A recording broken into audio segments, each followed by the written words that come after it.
Hello, and you are listening to Ecojustice Radio. We present environmental and climate stories from a social justice frame. We amplify community voices, broaden the reach of grassroots-based movements, and inspire action. Let's go on a wild ride into the wilderness of real life and real imagination. It's a venerable carnival of the animals out there.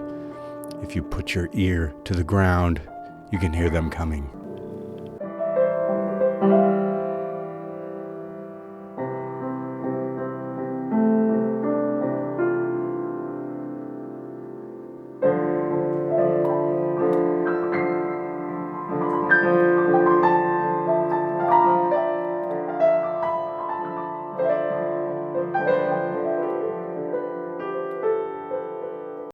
Ecojustice Radio acknowledges that we recorded this show on the traditional territory of the Ohlone people, in particular the Wichun, a Chochenyo Ohlone-speaking tribe, in the place we call Berkeley, California.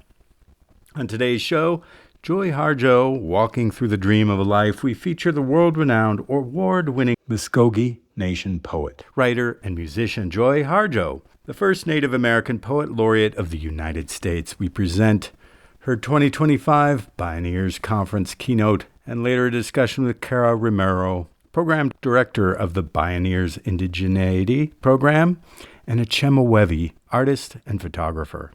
Joy Harjo is the author of 11 books of poetry, including highly acclaimed Weaving Sundown in a Scarlet Light, 50 poems for 50 years, several plays, children's books, and nonfiction works, and 2 memoirs, Crazy Brave and Poet Warrior. Cloud Runner, Harjo's 12th book of poetry, will be published by Norton in the fall of 2026. We start with me reading one of her poems. This comes from Conflict Resolution for Holy Beings, 2015, by Joy Harjo, published by Norton and Company, Incorporated. Once the world was perfect, and we were happy in that world. Then we took it for granted. Discontent began a small rumble in the earthly mind. Then doubt pushed through with its spiked head. And once doubt returned, ruptured the web, all manner of demon thoughts jumped through. We destroyed the world we had been given for inspiration for life. Each stone of jealousy, each stone of fear, greed, envy, and hatred put out that light. No one was without a stone in his or her hand. There we were, right back where we had started. We were bumping into each other in the dark. And now we had no place to live, since we didn't know how to live with each other. Then one of the stumbling ones took pity on another and shared a blanket. A spark of kindness made a light. The light made an opening in the darkness. Everyone worked together to make a ladder. A Wind Clan person climbed out first into the next world, and then the other clans, the children of those clans, their children, and their children, all the way through time, to now, into this morning light, to you, from Joy Harjo. Once the world was perfect.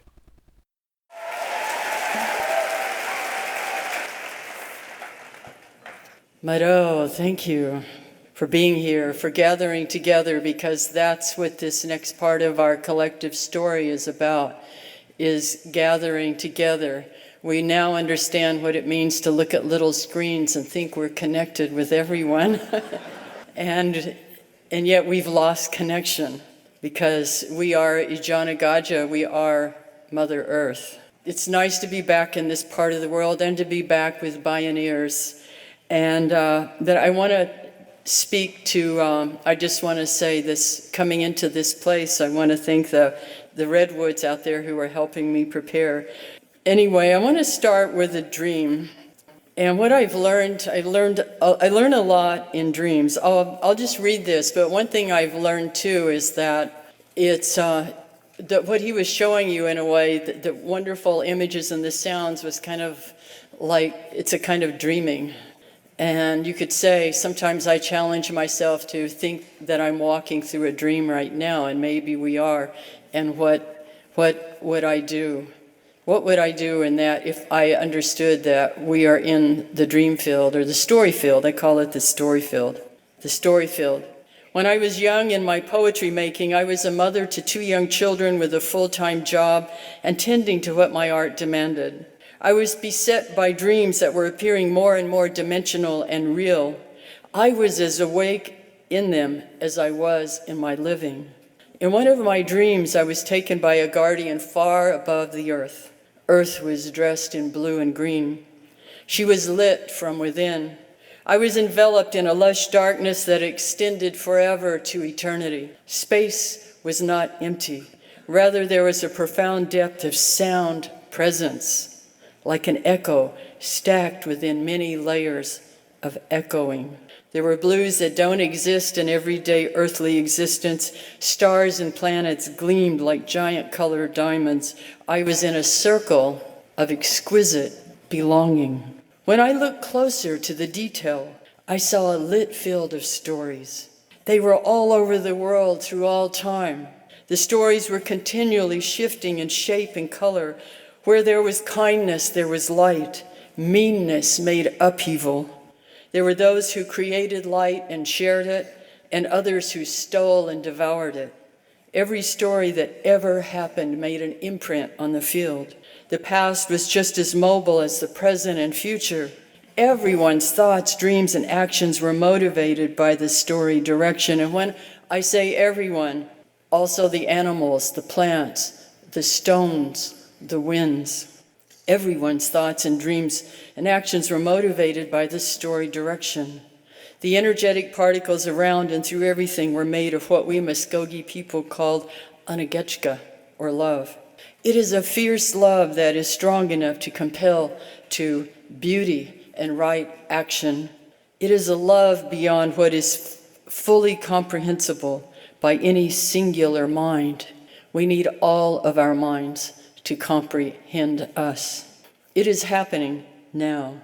In the dream, I understood that we are Janagaja, earth, in my Muskogee language. Janagaja, we are the story. All of this was shown to me. Then I woke up. I was much like you. I turned off the alarm, slid out of bed, and stepped into the details of the day. But I believe that's our natural way of knowing and being, and in the presentation just before, we saw some of that. It's ultimately about listening and deep listening and even deeper listening. And as he was presenting, I kept wondering, well, what about the sounds beyond what two-legged humans can hear? What about those sounds? And what about those songs beyond what we two-legged humans can hear? And what about the stories beyond what we two-legged humans can perceive? We are in a crossroads, in a time of chaos and a time we know about these times, but it's something that we couldn't really imagine for here. But it's always in those times of great disruption, chaos, and disturbance that creativity steps forth. I keep thinking about a butterfly and the whole chrysalis. I keep thinking that we're kind of in a chrysalis stage. And you know what happens there? We're going along and we're caterpillars and we're having a good time, and our life, we kind of know the parameters, and then it shifts. It's sort of like and maybe obviously it didn't just happen. We're in the story, and there's a culmination. It's a culmination of many, of lack of attention, lack of care, lying to ourselves, allowing others to lie to us, not participating, addiction, et cetera, but here we are. And I think of us like right now as two-legged humans in this, and even Earth herself, because we are her, in a kind of chrysalis stage, which is a stage in which everything you knew it turns into kind of a soupy mess. I mean, I don't know what exactly happens in a chrysalis. All I know is that you go in a caterpillar and then you come out and you're able to fly and you have a beautiful wings and a body, but who's to say the caterpillar isn't as beautiful? And that comes to story and the stories we tell ourselves and how we tell the stories. So I want to share a poem. It's a story. It's based on It's a contemporary traditional Muskogee story because we keep going and we keep telling stories and making stories. But in a way, it's a kind of story about how we came to where we are right now. Rabbit is up to tricks, and in our culture, Rabbit is the trickster figure. And we usually have trickster figures anywhere there's power because they show us what happens when power is misused. And those wielding power can often get confused or get taken in because they forget that any power that any of us has, personally or collectively, is meant to be shared. Rabbit is up to tricks. In a world long before this one, there was enough for everyone until somebody got out of line. We heard it was Rabbit, fooling around with clay in the wind. Everybody was tired of his tricks and no one would play with him, and he was lonely in this world. So Rabbit thought to make a person. And when he blew into the mouth of that crude figure to see what would happen, the clay man stood up. Rabbit showed the clay man how to steal a chicken. The clay man obeyed. Then he showed him how to steal corn. The clay man obeyed. Then he showed him how to steal someone else's wife, and that clay man obeyed. Rabbit felt important and powerful, and clay man felt important and powerful, and once that clay man started, he could not stop. Once he took that chicken, he wanted all the chickens. Once he took that corn, he wanted all the corn. And once he took that wife, well, he wanted all the wives. He was insatiable. Then he had a taste of gold. He wanted all the gold. Soon it was land or anything else he saw. His wanting only made him want more. Soon it was countries. Then it was trade. The wanting infected the earth. We lost track of the purpose and meaning of life. We began to forget our songs, our stories. We could no longer see or hear our ancestors or talk with each other across the kitchen table. Forests were being mowed down all over the world to make more, and Rabbit had no place left to play. Rabbit's trick had backfired. Rabbit tried to call that clay man back, but when the clay man wouldn't listen, Rabbit realized he'd made a clay man with no ears.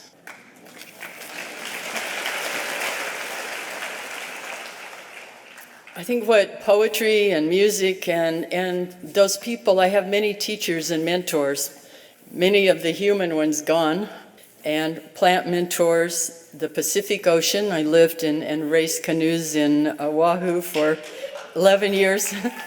And the ocean there was one of my most beloved teachers. And but it's about listening. I remember one time when I was in Oahu and I was in my room where I was working. And when you're in that creative space, which is really that space, I love hearing the Amazon and those sounds, and you think about what you do listen to and the sounds you do hear. In the city, it's not often the trees and you get a lot of other kinds of sounds. But I was sitting there in that space of deep creativity because when you go there, you start to hear. You start to really hear. Sometimes I think that there's 7 levels to hearing. And I know this because I feel like there was a trickster God who looked down and looked at me and said, she's beyond hope. That she doesn't know how to listen. So we'll make her a poet and a musician and she'll have to learn. So I know that I was somewhere around, I haven't hit the 7 levels of listening yet, but I was listening, and deep listening, and I hear a voice say, come out here and see me. And so I thought, wow. And it was insistent. And there was a little bird. I used to feed the birds every morning, and there was a bird that didn't like to eat that early.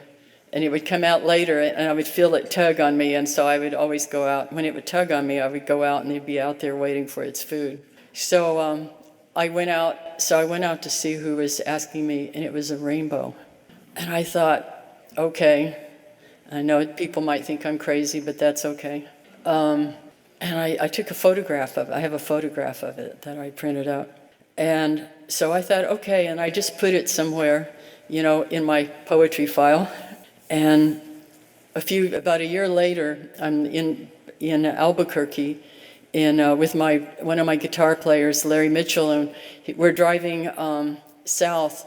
He and his wife were in the front seat, and I was on the left, driving south to go do a photo shoot down in the Rio Grande, in the valley, and we're going along in the Sandia Mountains, and I love those mountains. We're on the left, and I see a rainbow, and I hear, "I will see you later, and I'm going to bring someone with me."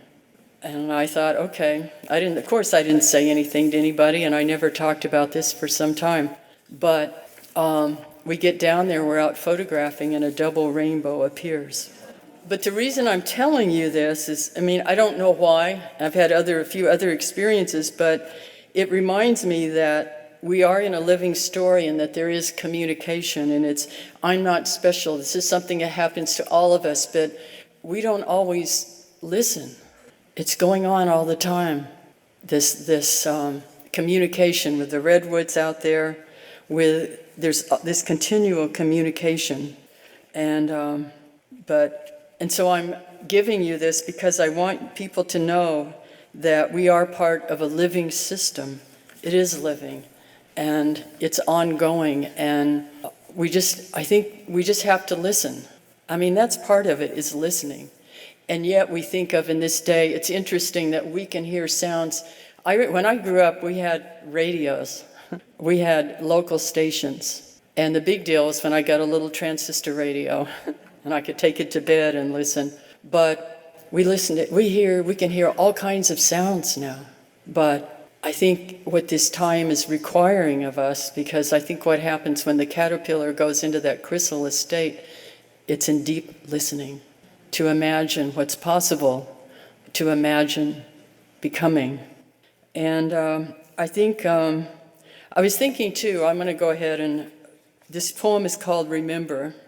And this poem, and this is about listening, okay? This was when I was very young. It's one of the earliest poems that I ever wrote. And it's been a poem that's gone all over the world. It's on Lucy's spacecraft right now. And it has its own book. But it tells me that we all come in with story. We all come in with gifts, every one of us. Sometimes we get lost. That's part of the story. We wouldn't have stories if no one was lost. We wouldn't have stories if everybody behaved. Nobody wants to hear about that. So if you think about that, think about the story we're in right now. What an amazing and terrible and beautiful story we are all in together.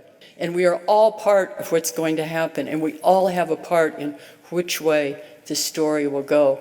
Everyone has a part in which way the story will go. So I want to close with the poem Remember, because it came to me. I was a young woman. I had no plans to become a poet. It wasn't offered in career day. And I was going to be a painter, an artist. That's my grandmother, my great aunt, who became my grandmother, was my grandmother too. They were painters, and that's what I did from when I got up as a little kid. And this poetry thing came at me, and I finally had to give up and say, yes, I'll do it, although I didn't understand it, and I still don't totally understand it, except that it's how I move through the world, to carry something with me that is beyond what I know and understand. So this poem, and I'll close by sharing it with you, came to me because I realized that I needed this poem. It was teaching me. Well, who was teaching me? Who writes the poetry? What's behind? What is this thing called inspiration? What is this thing? It's related to breath, inspiration, breathing. We're here breathing. And it's related to that. And so it came, we all have helpers, we have guardians. Some of them are right here with us. We see them, and some we don't see. We don't see with them. Again, what can we see? How far can this earthly human eye see versus our spiritual eyes that we also all have? So this is Remember. This poem came and helped me out, and it still helps me out.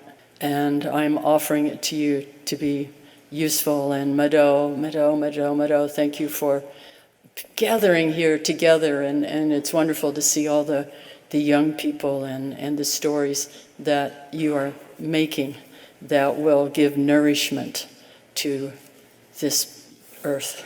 Remember the sky you were born under. Know each of the stars' stories. Remember the moon, know who she is. Remember the sun's birth at dawn, that is the strongest point of time. Remember sundown and the giving away tonight. Remember your birth, how your mother struggled to give you form and breath. You are evidence of her life and her mother's and hers. Remember your father, he is your life also. Remember the earth whose skin you are. Red earth, black earth, yellow earth, white earth, brown earth, we are earth. Remember the plants, trees, animal life who all have their tribes, their families, their histories too. Talk with them, listen to them. They are alive poems. Remember the wind, remember her voice. She knows the origin of this universe. Remember you are all people and all people are you. Remember you are this universe and this universe is you. Remember that all is in motion, is growing as you. Remember. Okay.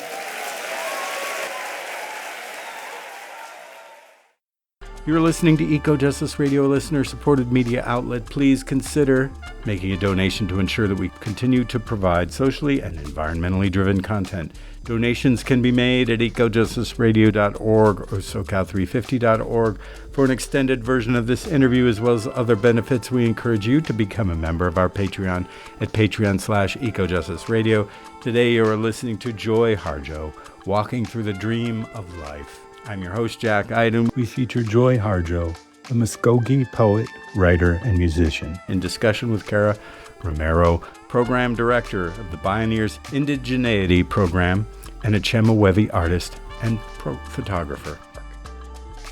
Today, we're going to talk about the power of art in our communities. It's something that, in our Indigenous communities, we talk about all of us being born with, and art can come in its many, many forms through us, and maybe even from something greater than us is where our art comes from. And it's not something that only certain people have. Everybody has a right to make, to create, to be artists. And within these abilities that we have to be artists is healing. And if there's something that we need in our communities, and really with all peoples now, it's healing, right? And we see art disappearing from our schools and art disappearing from all the places where we desperately need it. And I wanted to talk to Joy today about what art has given to me, to my community, and what her art inspires us to think about and to be about. And Joy, would you like to open up with your reading? Yeah. Okay. Yeah. Mado, thank you, Greyhawk. I'm Kira. So this is part of a little book that was called Catching the Light. That was part of I was asked to do a speech and then write a book from the speech for this Yale University event, but I wrote the book first because that was harder. And I divided into 50 little sections, and this is one of them. These are just thoughts. The assignment was why I write. And I think, it's sort of like what you were talking about that there was something planted in you, the storyteller. Where does that come from? It's part of your spirit, but it's also your spirit coming through a familial genealogy, a place, plants. I mean, all of that really, it all figures in. And, I wondered, how did I become a poet, or what is it, and there's the familial genealogy, and then there's your spiritual genealogy, the spirit of your soul's genealogy, the genealogy of a place, the genealogy even of ideas, genealogies of songs, and so on. Every place has guardians, whose responsibility it is to tend that person or place. There are guardians of cities, mountains, plants, and animals, for all beings and states of mind on this planet Earth. These guardians are real, and in healthy societies, they are active. I was thinking, too, about guardians of color, different colors, because they also have a resonance, and they also communicate, etc. When the guardians or keepers of these lands are forcibly removed, massacred, and their lifeways stolen through the theft and warehousing of children, when female power is no longer standing equal with male power, then the lands suffer. We all suffer. The waters become polluted, fires are out of control, storms become massive and aggressive, and the earth trembles. There is confusion and destruction among all those who inhabit the land these times. But we can change the story, and that is done by the artists, the thinkers, and the dreamers, those who can envision from within this immense field. Indigenous artists must be part of the leadership in the revision of the American story. We can change the story of a violent hierarchy that follows in the wake of the Popple Bulls, proclaiming indigenous peoples as non-humans for land and resource theft and slavery, to manifest destiny, which opened the West and the world for the taking and set in place a caste system that places value according to skin color, culture, sexual identity, and economic standing. We can turn to honoring female power, without whom there is no life. Rivers, mountains, lands, other animals, and elemental inhabitants will be respected co-inhabitants. Time, experience, and the ancestors have taught me that it is while practicing our arts and in ceremony that we come closest to who we really are as individuals, as part of a family, a generation, a country, a planet, a timeless point of experience. It is when we come into close contact with our ancestors, the origin. We must feed that place, honor it. I bow down to the story keepers, to the keepers of poetry. I am reminded of the water spider who, when the earth was covered with water, carried an ember on her back so we could make fire to keep the story going. Everything is a prayer in the becoming as she approaches us, swimming through time. Thank you. I want to ask you about your earliest memories, about your childhood, about those memories that form us, that make us who we are later in life. And I know the stories of the Muskogee Creek people and how they made it to Oklahoma. Can you talk a little bit about your family's history, about coming to Oklahoma, and maybe a little bit about what you were like as a young girl? Oh, man.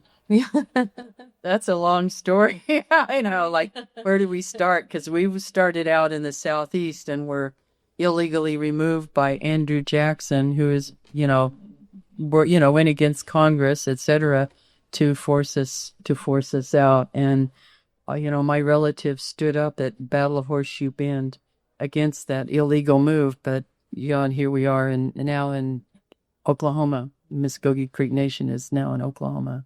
And, my father's Muskogee Creek, and, we knew the story, we knew our relatives' names, and that's just always part of you. It's not something that, I didn't come from a stereotype. Just like, I like what you were saying, Greyhawk, about that. I came up in a family, there was cool stuff. My mother, wrote songs and did demos for her music. And, my dad, he was so good looking. It was, and he loved to party. and we lived next door to the bootlegger. Yeah. So, we had some good times until they weren't any good times. But I grew up in a house of music. I grew up in a house of, but also of really, now there's a word for historical trauma. There wasn't then, but, there were those kinds of things happening too. But in the middle of it all, I knew I was loved. And I always had a kind of compassion for my father and my mother. And I think in my earliest life, or even the earliest memories, is I have a new book coming out in October called Girl Warrior, which is called Girl Warrior, a coming of age handbook, especially for young Native women, because I meet a lot of you along the way, and I think about you. And so one of my first memories, of course, is being a kid. And you realize, I mean, you think about your consciousness now, but when you're a little child, your consciousness was still there. And as a child, I can remember being in that realm where it's like the realm you go to when you create. Or if you're really good at fixing cars, and you're listening to the engine and all that, it's the same kind of realm. Or scientific study, or with a baby in your arms at 3 a.m. while we're trying to rock them to sleep. It's a similar kind of realm where you're in touch with things. And I remember very early on that I preferred to be there sometimes or outside. I wanted to be by myself. Often I felt more myself by myself. I was in the closet a lot. So the closet was full of my art, as was the garage. But I wasn't really, we were laughing the other day about names and naming, and I said, well, I was so morose, but they named me Joy. I mean, I was funny. I mean, I was good at, I cared about my mother so deeply. I would run her bath and I would do things to make her laugh. I was always doing things to make people laugh, but I'd get into trouble. I got into more trouble than any of my brothers and sisters, just because I would I was very creative, but I loved, the art is where I found myself. And we were talking about this earlier.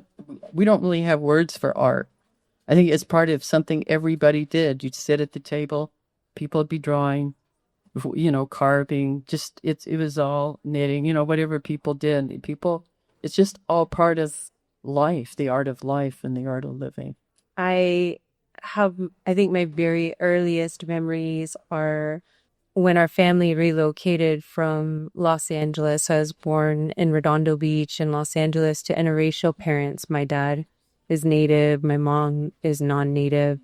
And our tribe had reorganized in the heart of the Mojave Desert, and my whole family moved back. My grandparents, my aunts and uncles, my mom and dad, my brother and I, we all lived in one trailer at the end of a dirt road, which eventually became our first council house for our tribe. And we had the most pristine, undeveloped shoreline on the California side of Lake Havasu. And it was just in its kind of new, strange beginnings at an edge of, all of our ancestral homelands were under the water. And here we were moving back as a tribe after a time of great sadness. Everybody had left when they flooded in the valley, and we moved back. But every day was like maybe 40 or 50 years back in time, and we rode around in the back of pickup trucks and did that too. It's illegal now. It's illegal. We fished. Time was different. We played along the shoreline, and we had wild animals everywhere. I remember we had a lot of wild donkeys in the desert of California, which is such a strange thing but a lot of wild donkeys would just come up and visit with us on the shoreline. And I never, as I became an artist, I know a lot of you guys know me as the director at Bioneers, where I'm also an artist. And it's both. I'm both. And I never thought of myself as an artist. It wasn't something that we pursued it wasn't a pursuit. But I think back as we get asked these questions a lot, and when did you know you were an artist, or when did you become an artist? And I have to think back to these early memories and think, I was always an artist. That was my best friend. When there was chaos, when there was drinking, when there was trauma, when you got sent to your room for getting in trouble, art was always there, never asking anything from me. It was always just a place that I could go. And so I drew for hours. That's, I grew up before cell phones and computers and all of that. And I think of those early childhood memories so fondly. And I think that they're really important to who we become and how we form as young individuals. And I'm curious to know when you knew you were an artist.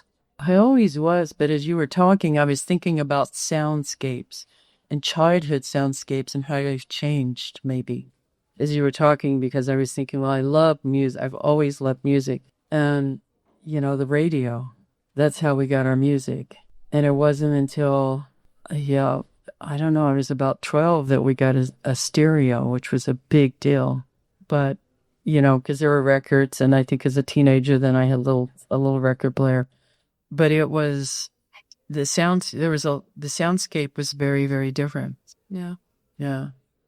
I think one of the things that, hearing you and working on your biography to introduce you earlier, your quote about putting a pen in your hand and that's how you got through it. I think that moved me so much because I think a lot of times we grow up out of place, that here we are like young Native kids in public school systems. And, we live in these like parallel worlds where it's, one way back home and then representation in academia or media or Hollywood is like absurdly different, or what we read in textbooks about ourselves or when we study cultural anthropology. And when I stumbled back into art, for me, it was photography that changed my life. But I knew instantly that I was going to be able to tell stories through the art, that I wasn't going to fit in writing textbooks or maybe being a Native studies professor,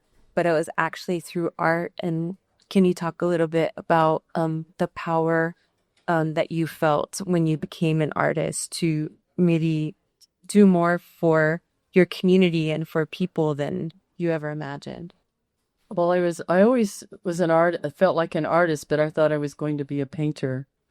And I was in 2 art shows in 6th grade. I had a piece that was traveling, and then Philbrook Art Center used to have a yearly art show of student art, and I had a piece in that. So that's what I always thought I was going to be. And because I could go into that space and listen and create and so on. And I was at the University of New Mexico and part of Kiva Club, which was, it was our Native student center and place where we could go and be ourselves and be with each other. And because of the times I think it was started as kind of a social club, but it became, a place of awareness and issues, political gatherings, and so on. We became very active, and a lot of political action, Native rights movements were going on, and so on. And a lot of the surrounding Native communities, some of them would come to us because, well, we're Native students at the university, so we must be smart in those kinds of ways, because that's why a lot of us were sent there over there, so we could go back to our communities with what we learned out there. And I remember going out to some of these meetings with uranium companies out near Laguna or out in Navajo land where, if we're dealing with coal companies, and just sitting there and witnessing it. He's a witness. And listening to, that's where, for me, my mother's song lyrics, poetry, and music, but listening to how there's beautiful ways these people talk. Sometimes it was in their own language, sometimes in English. That was very metaphorical in the way that I think all of us used to use language. I've heard language people in Muskogee, Hawaiian, and other Native languages say people don't speak in metaphor like they used to. Because in your text, you usually don't speak in metaphor. Well, what does metaphor do? It opens you up to, it opens the space up from maybe 2-dimensional or 3-dimensional to maybe 5 or 6-dimensional. That's the power of metaphor. So I was listening to these people in the community make this connection with who they were as a people and how they belonged to the land and how they had been there and what the land, why they were there and what their connection was. And they were sending it as garments. And I was that's really what got my writing started. I started writing poetry. Of course, my early poetry is gangly, and it needed a lot of work. But that's what, I came to realize that what motivated me was healing and justice. Those became major motivators. But poetry to me was similar to art in the sense that you're still, even in art, you're dealing with rhythm, you're dealing with color, you're dealing with phrasing, it's just, in images in a certain way. I used to tell the artist Jean-Cric de C. Smith, I said, you paint like a writer and I write like a painter. And that's what started my poetry. It was that. And it wasn't until there I was going to UNM with University of New Mexico with two little kids, doing work study, living on nothing. Carmen Fogran and I were talking about this earlier, about how did we get by? Going to school with two kids, work study, not enough money to go around, and yet this thing took over. I mean, I didn't plan it. I remember going into my art, the professor who had been mentoring me in drawing and painting that with us, and I also did some photography, and telling him I was going to leave to do creative writing, which made no sense to anybody. How are you going to make a living? Poetry? And then nobody wanted to give you money for scholarships because poetry is not useful. We need doctors, we need educators. But there was something, and what is that? There was something that was planted in me that I had to take care of. And when I veered from it, and there was a time when I said, I'm tired of this, I want to have fun, all kinds of bad, when you go off your path, you know it. I didn't go off it long, but when you go off your path, there's all kinds of stories in our cultures about what happens. Pinocchio is one of them. It's an Italian story about what happens when you go off your path. But it came clear to me that, and it didn't make logical sense. A mother with two children, how are you going to make a living? But it was something I knew beyond knowing, and it gave me to create and then to work with that, because a lot of people think, okay, poet, you just get inspiration, you write it down, and there you are. It is so easy. There's a lot of revisions. I mean, like sometimes 50, 100, something sit for every creation is different. And I grew to respect that, but it's demanding. It demands when other people are out having a good, there you are, it's very demanding, and nothing is given to you for free. But it's brought more. It was not about me at all. I realized it was not about me at all. It was about what needed to come through on behalf of healing, on behalf of justice. I think art is such a spiritual path, such a spiritual endeavor. And I appreciate you saying, like about your early work that, it wasn't so hot. No, it wasn't. And I think I can relate to that, but I think that that's really important for young people. My very first art teachers were basket makers, and they were bead workers back home. And Shuggy Fisher once told me it takes 6 seasons to become a basket weaver, 6 years to even be able to finish one, to understand, all the complexities of the gathering, of the art making. And we used to sit and talk about how maybe that applies to other art. And when I talk to other artists, they're like, well, maybe it takes 10,000 hours to hone your craft. And really, you just keep getting better. And they never tell you that when you're young. Here we are, every decade that passes. I think I look past at the last decade and I'm like, oh, that wasn't as good as what I can make now, So it's like this spiritual path that, just continues to give back and continues to give back, and you get better and you hone your skills. And they dismiss it like science or engineering, but truly art is something that can be practiced. And in that practice, you can become better. And what you're becoming better at is, connecting with people.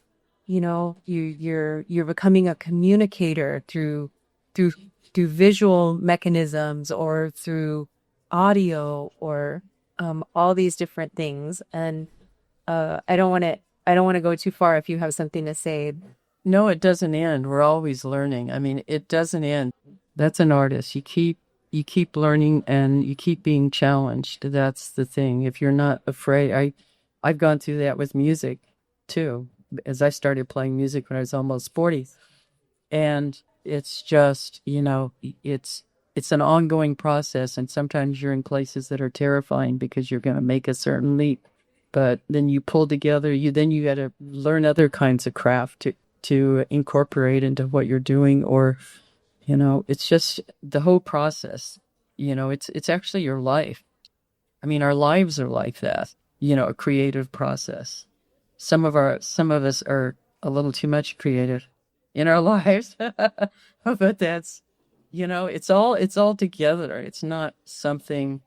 I think it came out of Europe, where you had people who were special. I mean, everybody's got specialists, people who are good at things, where you have an audience instead of participants. I mean, there's a difference in terms of, a participatory part versus people who are, there's a hierarchy. I guess that's the thing, an institution of a hierarchy.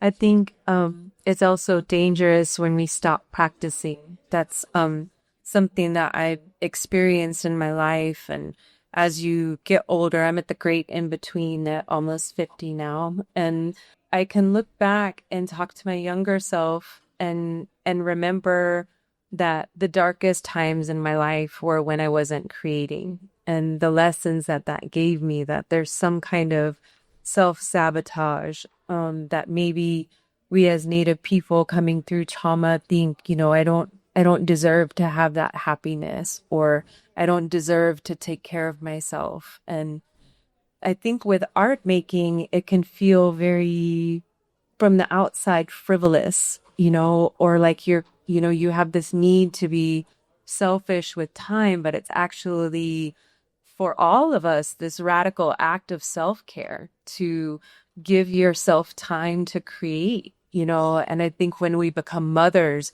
it's in our nature to sacrifice everything, right? And to, I think I learned that when I was making milk, that my body would steal its own bone marrow to nourish my children, that this child was the most important thing. But that metaphor for me was like, you may also sacrifice your art making, or, the things that keep you spiritually whole. And we have to problem solve as mothers, as art makers, like how can we look at this importance of spiritual health and creating, especially as women, to carve out that time for ourselves and to give us that it's not selfish, it's self-care, and it actually makes your children healthier.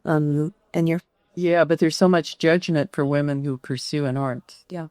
You have to walk through that. I remember I was so proud that I got an NEA grant. I had just graduated from University of Iowa, so I would be home working, and people would say, well, because you're not doing anything, da-da-da-da-da-da-da. Or even taking that time, there's been a judgment, well, you took that time away from your children. Or, there's a lot of that. A lot of it's unspoken, but but it's there. I was laughing. I wound up in some things I would never believe. But I remember going home after I played a set it was a Jessia Davis tribute concert we had in the Performing Arts Center, and I did a set and got to be there with Jackson Browne and sing with Taj Mahal and all things I would never believe. Here I am at this age, and I'm up there, jumping around. And anyway, I get home, I told my husband, I said, I bet none of those guys are at home folding laundry. That's when I get my best ideas. Or cooking or doing any of that, but then I dealt with that my whole life, is watching how I think women, we tend to, and I'm not saying that men don't have their thing too, but men are given free, they don't even have to think about asking permission. And women, we have to, fight for our time and even place sometimes in the whole being an artist, because there's so much. With our children, I love how you were talking about nursing and how you would do anything. It's built in. But, our art's also like that. It's out of the same place of creating and giving birth and taking care of children. Art is it's the same thing in a way, because you're giving birth to something that comes through you, and you give birth to it, and you nurture it, and you grow it. It's very similar to have children. And there's also, you were talking about self-care, and then I think also about culture care, which is similar. When you're doing your art, it's not just about you. And yet there's so many stereotypes, of course, of natives and native art. But, there's, where was I going for that pace? Hoping that wouldn't happen. It'll come back to me. But yeah, there's so many stereotypes that we deal with, with all of it. But it's such a profound to be in that space and to be able to do that. Mothering, giving birth is utterly profound beyond speaking. So it's similar to being an artist, and and what's something coming through you, and it's profound, and that's how we know who we are as people, is our artists. And yet it's so difficult to get funding for arts and artists and native arts and artists. When I was a founding board member of Native Arts and Cultures Foundation, and eventually was the chair, but I stepped off after I was there almost all the years. I stepped off once because I had to as a board member. But I remember we thought, okay, early on we have to raise money. Well, we'll go to tribal nations and raise money. Yeah, think again. No one wanted to give money for art. Oh, what does that do for us? How does that help? We're just trying to get by. And artists, they're just selfish. It's like just selfish act. And yet, I want to say, what are you wearing? Where's this building? I mean, all of it is just so interconnected with even the way we think, or the arts and all of the arts, and who we are. I mean, how do we know our history? How do we know who we are? What makes us? It's all about the arts and creativity. I appreciate that work that you've done with Native Arts and Culture Foundation. And I think one of the things that we have to do as artists is we have to figure out how. And art is like this never-ending renewable resource, right? Like your creativity is never-ending. It will always regenerate, and it comes from something more than human. It comes from an incredibly special place. So, there have been times at a mom where I'm like, I just can't do this, but you have to figure out how. You have to drink coffee at night. You have to turn off the TV. You have to get a babysitter on the weekends. And, for me, I didn't know what I was doing at the time other than being selfish, or that's what it seemed like. But I was able to make art, and that kept my spirit happy. And in 2017, I got one of the grants from Native Arts and Culture Foundation. That was how we met. I was so excited. They said we got to go to Minneapolis and that I was going to get to meet Joy Harjo. She's in that room over there. And I was just like, big fangirl. I wanted to tell you, in 7th grade, I played the saxophone for and that I knew she had gone to the Institute of American Indian Arts, and I had studied in Oklahoma. I was so excited to meet Joy Harjo, but they gave me $25,000 to make art for a year, and I made more art than I had ever made in my life, and I made good art. And and it put me on the map, and you guys did more than that. You connected me with museums, and it was never a time in my life before I got that grant where they said, you're good enough, just go make it. Whatever your imagination can think of. And when you free artists to feel that they're not frivolous or spending their electric bill money on, creating dioramas or installations or things from their imagination, magic happens, right? And, once it's made, our society loves it and centers, these arts so much. But I don't know. There's a lot of us out there just reuse like boxes of dolphin salt. So these are turkeys. Some of us, And then we also, and then this is my husband in particular, anything. It's only two. and we're often like the black sheep and My brother and I decided we were the black sheep of the now. yeah. And I just say push, like you have to continue to and being the artist and that it will come. I wanted to ask you about the Institute of American Indian Art. Well, that place saved my life. But I wanted to make a little note here as you were talking. I was thinking about why do you think the current administration is now going after the Smithsonian as shutting down the arts? Yeah. And because it is powerful, shutting down education. Yeah. Shutting down, any opening of our minds and creating culture. I think it's especially scary for me because I've always looked, especially at Native arts, as the things that carry educational bundles that exist against all odds. Right. We were allowed to gather our shells. We were allowed to make our dance regalia. And we hid things. We hid knowledge. We hid traditional teachings and our art. And I think a lot of times when you go to see Native arts now, all of that power is still hidden. And it's so important because art is disarming, and everybody can bring their own experience to art. And it doesn't ask anything of you, but if you can find this ways to people, no matter your background, we're kind of like asking right now things that they've never thought about, or to have empathy for Native peoples or, Afro-Indigenous artists or Asian diaspora artists or Latin artists. That is the power of art for social change. And so, we're going to have to just, move around this administration. That is the other beautiful thing about art, is that it asks nothing of us. We don't need those institutions to share and to embrace and to celebrate. And I think, the artists always during these times rise up. That's true. We found our way through it before. So you asked me about the Institute of American Indian Arts. Yeah. When I went there, it was the late 60s. I think it started in about 64, and I was there 67. But it literally saved my life. I mean, I went from a house of music to a stepfather who essentially banned music.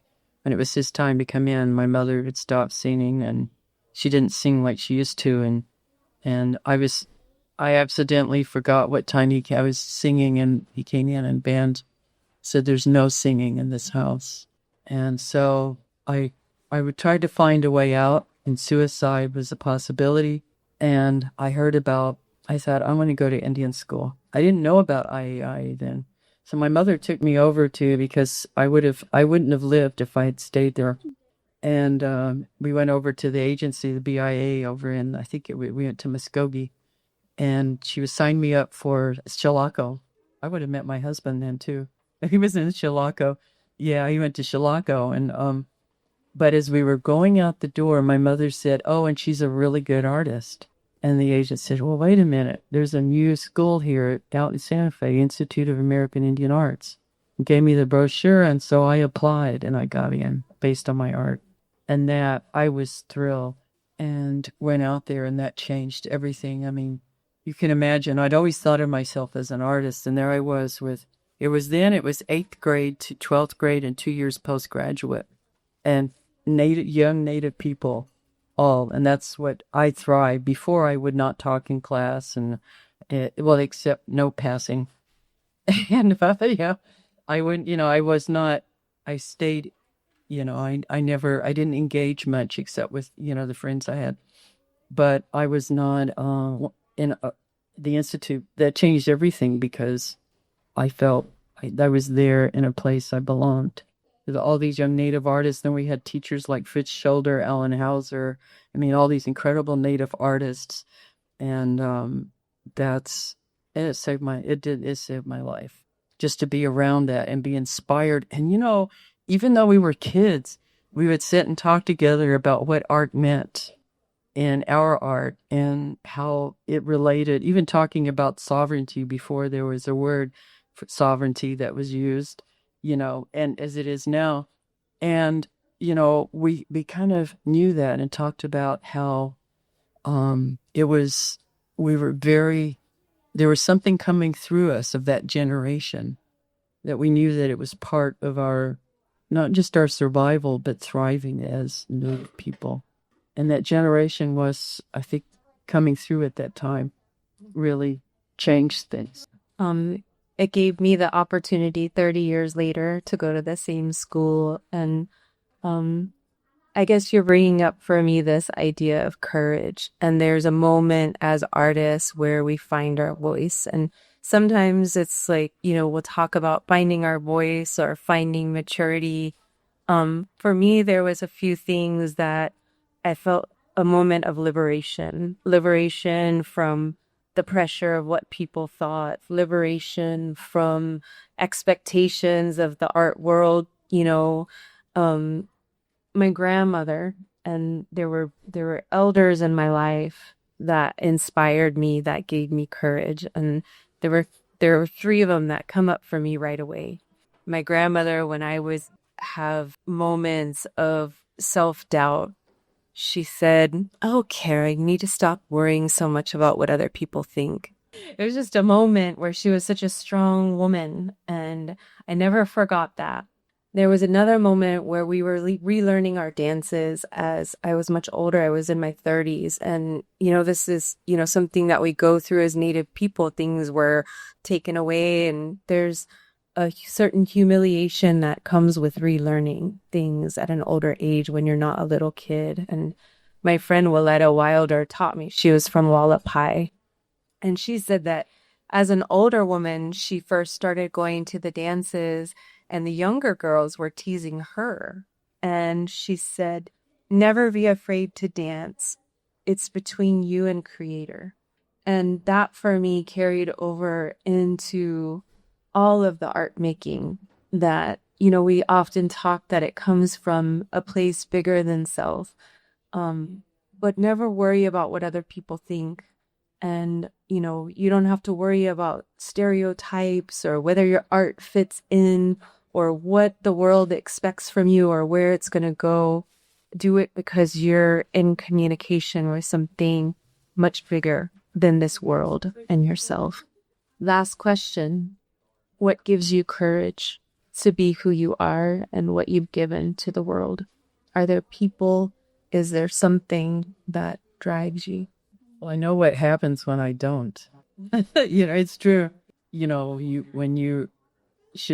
I remember I felt great shame once when I was I was having such a good time hanging out in Penticton, BC. I was on a committee and we helped them start their writing and art school up there at Penticton with we're based with the Native people up there. I love that. Our first day we opened by picking blueberries and talked about blueberries and that whole process and so on. But we were at some big auditorium and in the bright, this hanging out with all these Canadian Native writers, and we were all together in Vancouver for some big thing, and everybody was they were saying, "Oh, so-and-so, come up and talk," and just everybody was getting up to talk, and they said, and then they called me up, and I wouldn't do it. Okay. I was so I just couldn't do. I was terrified. I wouldn't do it. What I felt was terrible after that, and I realized, well, it would have been better if I'd just gone up there and tried. And so that's part of it, and I it's important to, and I've had a lot of teachers with that. I've had a lot of teachers in terms of facing fears and stepping through. So I've had a lot of mentors. I'm not here by myself necessarily. But in the end, it does come down. I like what you were saying about the Creator and yourself. That relationship is prime. And that's what art is that relationship. And what comes out of that relationship, the shape of your life, what you're doing. It doesn't, whether you're an artist or not, comes down to that relationship. There's that presence always there. And that's, as a little kid, I remembered feeling that it's like when we all have that child in us That's important to think of when you think of younger people and little children, that their consciousness, it's all there. They see what's going on. They may not be at a certain point of intellectual, comprehension or language comprehension, but their soul sees and knows. And that's who we remain. That's who we are. And all of that is within us. Even our elder selves, even as we're a little kid, because there is no time. Time works differently in that space. We're who we are, even at whatever age. But I've had all kinds of teachers. I've had poetry teachers. My first poetry teacher at University of New Mexico, David Johnson. I've had art teachers. I was lucky that when I went to IAIA, my first music teacher was Louis Ballard, Quapaw Cherokee composer, way ahead of his time, composing classical music with native themes, motifs, and elements. Nobody was doing that. Well, he was assigned as my advisor, high school advisor, So he was there. He got real excited when I started doing music. And I know he's still there. I've been around a lot of healers and even got to work on horses when I was out in Hawaii and Waimanalo. A lot of horse ranch there, and helped out. We helped him get a 501c3. I mean, it's all kinds of teachers, including my Aunt Lois and Harjo, who was like your grandmother to me. And she was a painter, and I got a lot from her, and I really miss her every day. And just, it's like that, friends. I've been very blessed with friends and mentors, a lot of mentors. Well, I just wanted to say thank you for taking those risks and being brave for all of us to see what's possible. You have affected a lot of young Native women, and that's a really special legacy to leave. And we honored you for being here. You're writing. You are in the studio. You are stepping out of being U.S. Poet Laureate. You are busy. Yeah, I have an album coming out from Folkways. It'll come out early in 2026 with Esperanza Spalding. And let's see, I've got a musical. I'm looking for a place. I've got some interest in it, but it will show that Muskogee people were part of the origin story of jazz. That doesn't mean that, it's not overtaking the, African beginning. That nothing. They always talk about the European influence, but they always leave out Native influence too. And yet Congo Square was a Homa village. And so there you go. Natives come in, see natives. Oh, let's eat together or do music. And you can kind of see the cross currents there. So it's a story, but it's a young band who wind up going back to Congo Square from Oklahoma because the main character, well, they're all main characters. That's the thing. It's kind of an ensemble cast, but one of the young musicians' father was Homa, and they go back to the wake and what happens. So, can we get a big round of applause for Joy Harjo and Cara Romero? Thank you to Joy Harjo, Cara Romero, and the Bioneers. And thank you to our listeners for joining us. This has been Joy Harjo, walking through the dream of life. For an extended version of this show, become a member of our Patreon or visit our website at ecojusticeradio.org.